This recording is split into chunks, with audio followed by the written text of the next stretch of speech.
तो और भाई लोग कैसे हो आप सब लोग मेरे यार। तो जैसा कि पिछले एपिसोड में हम सब लोगों ने देखा, मूरोंग के बर्थडे पार्टी में सैनहे गैंग का कुछ बंदे आ गया था और उनमें से जो उनका मास्टर था वो मूरोंग को पकड़कर उसके साथ जबरदस्ती करने की कोशिश कर रहा था, लेकिन वक्त रहते चैनमो आकर उसके मुंह पे एक जोरदार पांच मार दिया था, जिसके वजह से वो दूर जाकर गिर गया था। तो अब हमें इस एपिसोड की शुरुआत में दिखाया जाता है वो बंदा चैनमो के हाथों से मार खाने के बाद चैनमो से पूछता है आखिरकार तुम कौन हो और तुम्हारी हिम्मत कैसे हुई मेरे ऊपर हाथ उठाने की। जिस पर चैनमो बोलता है आखिरकार मैं हिम्मत क्यों नहीं करूंगा। तभी वो दूसरा बंदा चैनमो के ऊपर अटैक करने के लिए आते हुए बोलता है तुम मेरे मास्टर को नहीं छू सकते, लेकिन चैनमो उसको एक शानदार पांच मारते हुए बोलता है कचरा कह के। वो बंदा चैनमो के उस एक ही अटैक से बहुत ही दूर जाकर पीछे गिर जाता है और वहीं पे मर जाता है। इसके बाद चैनमो मूरोंग को बोलता है किसी सेफ जगह को ढूंढकर वहाँ पर छुप जाओ। दूसरी तरफ कियान कियान बहुत ही ज्यादा खुश होते हुए बोलती है बहुत बढ़िया, अब वो बिल्कुल सेफ है। लेकिन क्यून हैरानी के साथ चैनमो को देखते हुए अपने मन में बोलती है आखिरकार चैनमो असल में कितना ज्यादा ताकतवर है, वो इतने पावरफुल इंसान को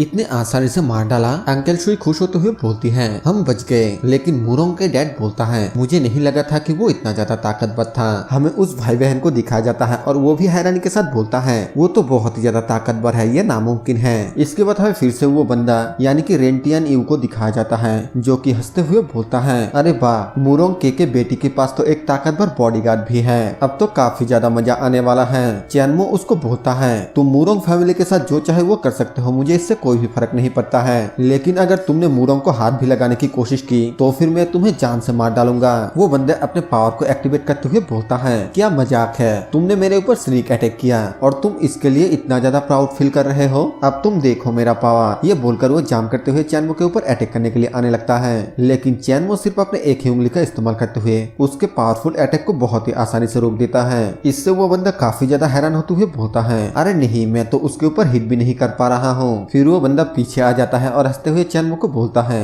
अरे वाह, तुम तो काफी ज्यादा इंटरेस्टिंग हो, अब मैं तुम्हारा बहुत ही अच्छे से देखभाल करूंगा। बच्चे तुम्हें क्या लगता है क्या तुम एक मास्टर को हरा सकते हो। ये बोलकर वो अपने पावर का इस्तेमाल करते हुए हवा में उड़ने लगता है और आसपास के लोग ये देखकर हैरानी के साथ बोलता है वो तो उड़ रहा है, क्या चैनमो एक मास्टर को हरा सकता है। चैनमो उस बंदे को बोलता है मास्टर तुम तो एक मास्टर के आधे जितने भी अच्छे नहीं हो। चैनमो के इस बात को सुनकर वो बंदा हंसने लगता है और फिर एक पावरफुल टेक्निक डिमोनिक ब्लडी हैंडप्रिंट को इस्तेमाल करते हुए चैनमो को बोलता है बच्चे मैं तुम्हें मारने के लिए काफी ज्यादा एक्साइटेड हूँ। अंकल शुई इस टेक्निक को देखकर काफी ज्यादा हैरान होते हुए बोलता है डिमोनिक ब्लडी हैंडप्रिंट, उसका मास्टर तो वो है जो साउथ ईस्ट पर रूल कर रहा है और लोग उसको 8 हाथों वाला भगवान कहता है। हमें दिखाया जाता है कि वो बंदा चैनमो के ऊपर अपने हैंडप्रिंट से अटैक कर देता है और ये देखकर कियून और कियान कियान काफी ज्यादा हैरान होते हुए बोलते हैं क्या वो इतना बड़ा स्ट्राइक कर सकता है, अब तो चैनमो का बच पाना नामुमकिन है। लेकिन चैनमो आगे से इस्तेमाल करते हुए बोलता है इतना ज्यादा कमजोर, तुमने तो मुझे निराश कर दिया। और फिर अपने फिश फॉर्म के फास्ट टेक्निक जिसका नाम माउंटेन ब्रेकिंग फिश होता है उसका इस्तेमाल करते हुए एक ही अटैक में उसके हैंडप्रिंट को डिस्ट्रॉय कर देता है, जिससे वो भी काफी ज्यादा घायल हो जाता है और पीछे को जाकर गिरता है। ये देखने के बाद वो बंदा बोलता है मैं उसका सामना नहीं कर सकता, मुझे उससे निपटने के लिए कोई दूसरा तरीका ढूंढना होगा। फिर वो मूरोंग की तरफ देखते हुए बोलता है मुझे उसी को हॉस्टेज बनाना होगा। फिर वो उसको पकड़ने के लिए उसके तरफ तेजी से जाने लगता है, लेकिन तभी चैनमो का जेट पेंडेंट एक्टिवेट हो जाता है जिससे कि वो मूरोंग को छू भी नहीं पाता है। वो काफी ज्यादा हैरानी के साथ बोलता है ये तो एक मैजिकल वेपन है। फिर वो बोलता है मैं इसे डिस्ट्रॉय कर दूंगा और बहुत ही ताकत के साथ वो उसके ऊपर पंच करने लगता है, लेकिन फिर भी वो जेट पेंडेंट के शील को बिल्कुल भी तोड़ नहीं पाता है। ये देखकर मूरोंग बहुत ही ज्यादा खुश होते हुए बोलती है ये ब्लू ऑरा तो इस जेट पेंडेंट से निकल रहा है जो कि मुझे चैनमो ने गिफ्ट दिया, ये तो एक मैजिकल वेपन है और ये मुझे प्रोटेक्ट कर रही है। अब क्यून हैरानी के साथ चैनमो को देखते हुए बोलती है अगर मैं चैनमो से इस तरह के एक जेट पेंडेंट मांगू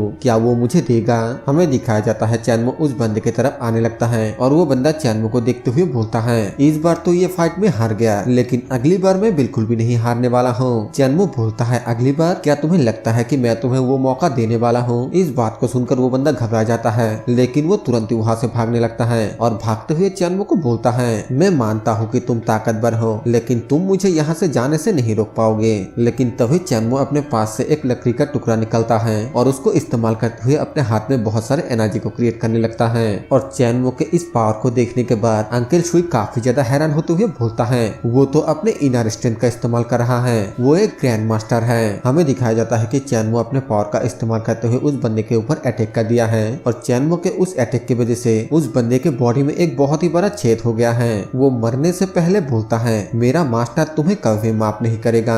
अंकल शुई बोलता है रेंटियान्यू मर गया और चैनमो जीत गया, एक 18 साल का ग्रैंड मास्टर। मैं ये कभी यकीन नहीं करता अगर मैं अपने आंखों से इसे नहीं देखा होता। मूरोंग के पापा अपना सर पकड़ते हुए बोलता है मुझे तो लगा था कि वो एक एरोगेंट बच्चा है, लेकिन असल में तो वो एक ग्रैंड मास्टर है। और अपने मन में सोचते हुए बोलता है उसके पास तो अपने मौत को भी कंट्रोल करने की ताकत है, उसके सामने ये धन संपत्ति किसी काम का नहीं। लेकिन अगर इस तरह की एबिलिटी किसी के पास हो तो फिर हर कोई किसी भी कीमत में उसका साथ देने का कोशिश करेगा। इसके बाद हमें दिखाया जाता है कि चैनमो मूरोंग के पास जाता है और मूरोंग को बोलता है अब तुम सेफ हो। मूरोंग भी काफी ज्यादा खुश होते हुए बोलती है जब तक तुम मेरे साथ हो तो फिर मुझे डरने की कोई भी जरूरत नहीं है। हमें कीउन को दिखाई जाती है जो कि काफी ज्यादा अफसोस करते हुए अपने मन में बोलती है जब मैंने उसको मूरोंग से दूर रहने के लिए कहा था तब मैंने उसको कहा था कि वो मूरोंग के लायक बिल्कुल भी नहीं है। उसका दुनिया और मूरोंग का दुनिया काफी अलग है, लेकिन अब मुझे लग रही है कि मैं एक नंबर का बेवकूफ थी। इधर चैनमो बोलता है पार्टी को कंटिन्यू रखो, लेकिन उससे पहले मुझे यहाँ से कुछ कचरे को बाहर फेंकना है। मूरोंग बोलती है क्या